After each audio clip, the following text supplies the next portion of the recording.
Certain aspects of the narrative of Star Detective PreCure are there because of the designs created by Yano Akane for the show. Hello everyone, it's Leo, and this is another one of those videos in which we check out an interview.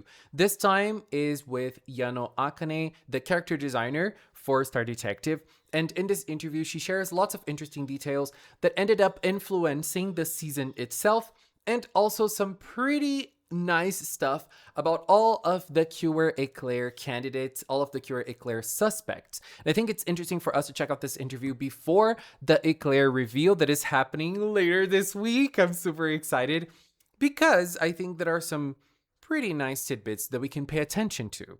So this interview was published on Animage, the August 2026 edition, which is this one right here that we're seeing on screen. This is Code Geass.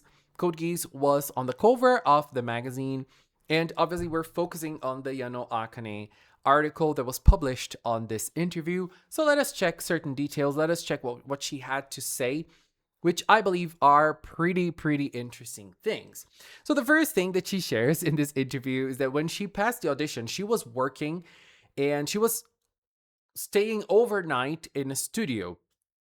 And in that studio, if you go out of the studio, you could see Mount Fuji on the outside.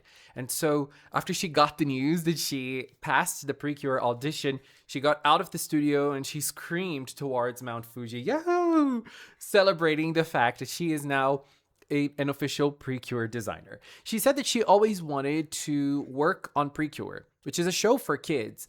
And she usually works in shows that air on during late night hours, and those are aimed for anime fans, which is very different from PreCure and other shows that are geared towards kids. So working on an animation that has a clear and easy to understand presentation was a challenge for her. And she also shared that when she created the designs for the first time, they were way younger. They looked way younger, and so she had to make them look a little older. This is something that the team has asked her to do. And obviously, she did. And she also said that she did something that is very unconventional for PreCure. She didn't say it was unconventional, but she did this something, and based on other character designers, we know it is unconventional. Because what happens is that usually the character designers, they design the PreCure designs first, and then they go to the civilian designs. For Yano Akane, it was a little different. She created the civilian designs first, and then after she designed how they look as PreCure. When she was doing the audition, she had to do Cure Answer, Cure Mystique, and Cure Arcana Shadow, and she started by the civilian design. She said that when she was thinking about the designs, when she was creating Anna, she created her civilian form, and her civilian form barely changed from what she created as the first time, but Cure Answer changed quite a bit. And when she was designing both of them as a duo, she had to think of ways for them to stand out from each other. Then we go to Mikuru. She said that Mikuru, when she created her for the first time, had a way cooler face, but her eyes were changed to be wide and bright since this is a show for kids. And she also mentioned that when she was creating the designs from the cures themselves, she added the feathers on top of their head. And this idea came from when Yano Akane was a child. And she says that when she used to be a young child, she used to draw lots of angels and lots of feather motifs. And so when she was thinking of something that could act as an accent in the cures, she remembered the things that she used to draw as a kid. So she added the feathery accessories that they have on their heads, both Cure Answer and Cure Mystique. This was entirely her idea, but when the other people that work on Star Detective PreCure saw the feather designs, they were able to incorporate that on the main story as well. We see this in almost every episode in the moment that they have the Eureka moment while they are investigating, right? We also see this appearing in Flying Spectrum, the duo attack from Answer and Mystique, because it features a bird. So she said that she doesn't attend the scenario meetings, but she feels like she collaborates to the main story as well and to the main narrative as well. This is one of the things that she designed out of her own mind that ended up playing a part on the narrative of the show. This is very nice. I think this is such a cool thing to happen. Another thing that she says that are very special on her design are the eyes of the cures. They have long eyelashes. They have colored eyeliners, which are different for each cure. Answer is light purple. Mystique is light pink, for example. And the highlights of the eyes, they have special format. And the interviewer even joked saying that they look like mushrooms. And they really do. If we look here on the eyes of the cures, they really look like mushrooms. And she said that she joined the two highlights of the eyes and they ended up looking like mushrooms. It wasn't intentional. And she also adds lots of highlights and a little heart on the eyes as well. Those are special to the cures to make the eyes look even more special. And when it comes to the designs of both Answer and Mystique, she says that secondary colors are very important. For Cure Answer, she went for purple and light yellow. And for Mystique, she went for pink and light blue. And those ideas are, for Cure Answer, she thought that if she were entirely purple, she'd give a dark impression. So she added yellow to give that pop feel to her. And to prevent Mystique from looking too sweet, she added a refreshing light blue to her. And she also mentioned that this light blue that she added for Mystique is a very trendy color right now, right? And this light blue ended up influencing other things in the show as well. It's not mentioned in the interview, but for example, there is one thing that appears right in the first episode, which is Anna's mom. And Anna's mom has an earring that features basically the Mystique color. Where is it? Here.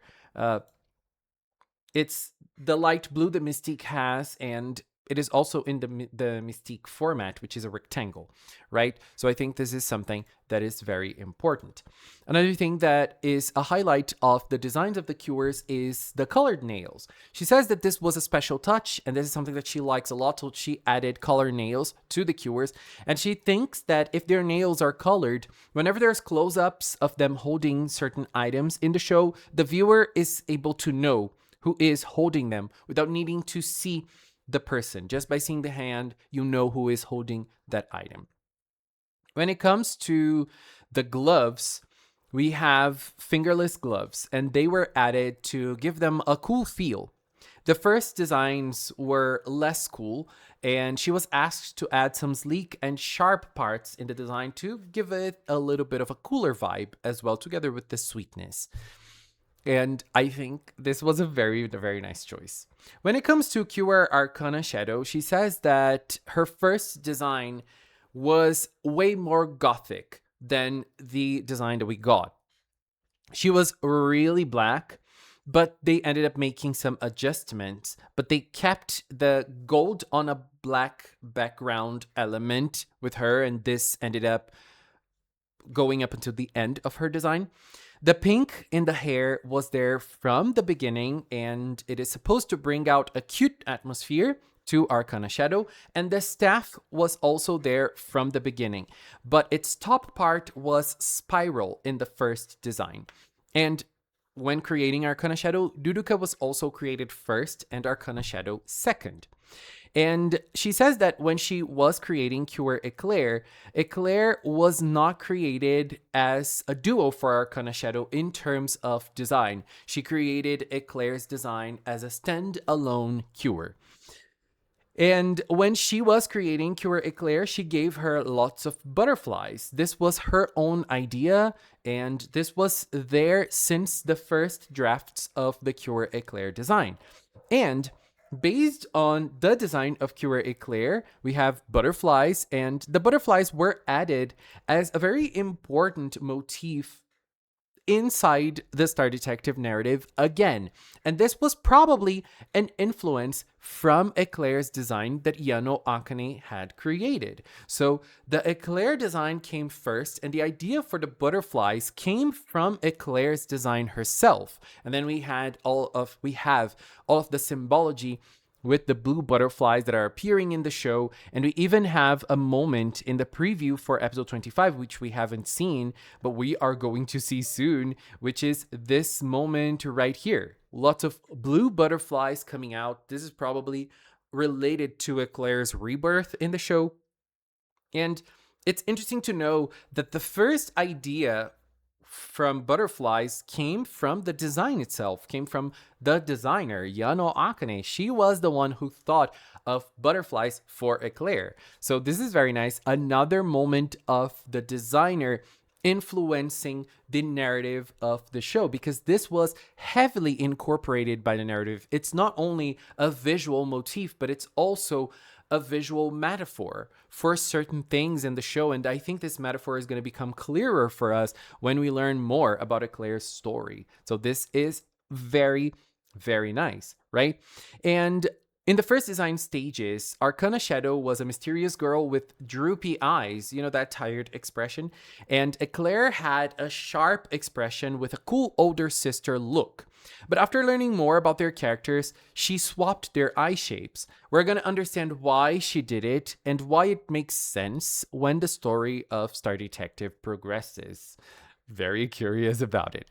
When it comes to the Who is CURE ECLAIR campaign, she said that she first created the civilian form from CURE ECLAIR, normally just like she did with the other characters, starting with the civilian and then going for the CURE design. And so she had one of the Eclair candidates already done, which is the real CURE ECLAIR. And then she was asked to create the other characters. And she says that the other 3 characters are all variations of the CURE ECLAIR design. She distributed Eclair characteristics among the 4 of them. And they all have a vibe that they could transform into CURE ECLAIR. She says that the foundation for each of them is the same. But she thinks that the person who transforms into CURE ECLAIR really looks like her. And she was worried it might be too obvious for the viewers.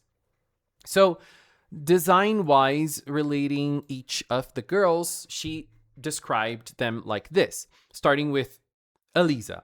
Eliza is described to be a soft mori girl. Mori girl in Japanese is a style. It's like a trend style, and it is translated as forest girl. But for us, this probably falls more into what we call cottagecore. So Eliza is a visual representation of that style. Eliza shifted away a bit from Eclair's light blue, and Yano Akane gave her more of a green vibe. Her expressions are way softer than Eclair's expressions, and her braid is a key point in her design. When it comes to Shiruku, let's go to Shiruku first. When it comes to Shiruku, the feel of her legs and earring has similarities to CURE ECLAIR. Her expression, though, is sharper than Eclair, and it gives the impression of having a stronger will. Since Shiruku is an actor, they figured it would be okay for her to show a bit more skin, so they went with a design that shows her stomach. Now, when it comes to Rei, we have a design that features glasses. And she was asked to wear glasses since she is the student council president. So this isn't something that came from Yano Akane's mind. This was already in the draft for Rei's character. And the hair accessory and the inward curled hairstyle are made to resemble Eclair as well. When it comes to Kurea, there are 2 points that are important for us to remember here. The first one is the patissiere costume. Since Kurea is a patissiere, her costume is supposed to have Eclair's light blue and also a chocolate mint color. The hair is tied near the bottom, as we can see here, and she also was given a butterfly ornament to make her look like CURE ECLAIR. I think that the design of the costume itself the idea is nice, like this chocolate mint color. I think this was supposed to be the design itself, the colors of the patissiere costume. I think it ended up being looking a little bit different because the chocolate color is giving me more of a reddish vibe, and the mint green looks more of a dirty white style. But this was the idea behind it, right? And so it's also interesting to notice that the butterfly was given to her to make her look like CURE ECLAIR. And these are the observations that Iano Akane makes based on each of the Eclair candidates and the inspirations behind them. And this is the end of the interview, and she finishes the interview with a very, very nice message. Yano Akane says that she's always been a very positive person, but after meeting Anna and Mikuru, she became even more positive. She says that they talk to her a lot in her head, and she says that the power of PreCure is amazing, and she hopes everyone who watches Tanpuri every week lead a very positive life too. I think this is a very important message, and this is something that highlights the power of PreCure, not only to the people that work on it, but also to us that follow it week after week. I love PreCure dearly, and I talk about PreCure almost daily because I check PreCure stuff every day. And so we end up being influenced by the PreCure vibe, right? At least I do. And I love hearing this message that Yano Akane shared because I feel like this is just the PreCure experience. And it's just so nice to see people living it as well, especially people that work on PreCure like her. This is really incredible. So I think this interview was a very interesting point that we are able to have looking at the season. It's interesting to notice that certain things that are incorporated in the season were not there from the beginning, and they were there inspired by the designs of Yano Akane. This is very cool. And it's just how I think a piece of art is created. It's created by, especially when it comes to a show like PreCure, it's lots of people thinking, lots of people coming together to form a body of work. And this is how PreCure is always done. And I feel like when it comes to Star Detective, we see that there is a lot of hard work towards this season from lots of people. And I get the vibe that this is a season that people are working even harder to create a cohesive construction, to create a cohesive experience to everybody. We see this a lot with the director and the writer of the season, especially Murayama Isao, the writer. We see that he is really overworking himself to be able to create a special thing for all of us. And this is really an incredible thing. And based on this interview, we are able to see that Yano Akane had so many great ideas. Also, the Who is CURE ECLAIR campaign, it goes beyond the idea of just something that the writers thought of. We have the character designer also being involved with it and creating designs to help the whole idea come to life. Because if we had one design thought of CURE ECLAIR when creating and the other designs were like random, we probably wouldn't be able to have such a nice experience. And it's interesting that Yano Akane says that when she created the Eclair design, she obviously created the civilian first, and after creating the others, she thought it was very obvious who CURE ECLAIR was based on the civilian design. And maybe for us that are older fans and people that are older, maybe it's obvious. But for example, I have lots of friends who know what PreCure is, but they don't follow PreCure closely. And I asked them, and I showed the 4 candidates in the voting and told, who would you choose? Who would you pick for CURE ECLAIR? Who do you think out of those 4 CURE ECLAIR is? I had lots of people saying other characters apart from the one that is CURE ECLAIR. I feel like there were so many different opinions. I had people choosing Elise. I had people choosing Chiruku. I had people choosing every one of them in my, my personal relations. And at the end of the day, it ended up being a very, very nice thing. You know, apart from the PreCure fandom, apart from people that follow PreCure, it's nice to see how people see this as well. And I'm sorry, I'm going on a tangent here after the interview. I just wanted to share. And I just love checking out those interviews because I feel like this is a show that we love so much. This is something that we adore. And I personally think it's very nice to know more about how this is created, how this show we love so much is created, and how people are able to incorporate certain things that are really, really incredible. Anyways, babies, this is it for today. I want to take this a little time to thank the Magical Cinema production team, especially Inu, for helping me with this amazing content, and also the members of the channel. If you're a member here on YouTube, on Patreon, on Throne, thank you very, very, very much for your support. And if you've watched up to now, thank you so much as well. Thank you so much for watching, and until next time, bye bye.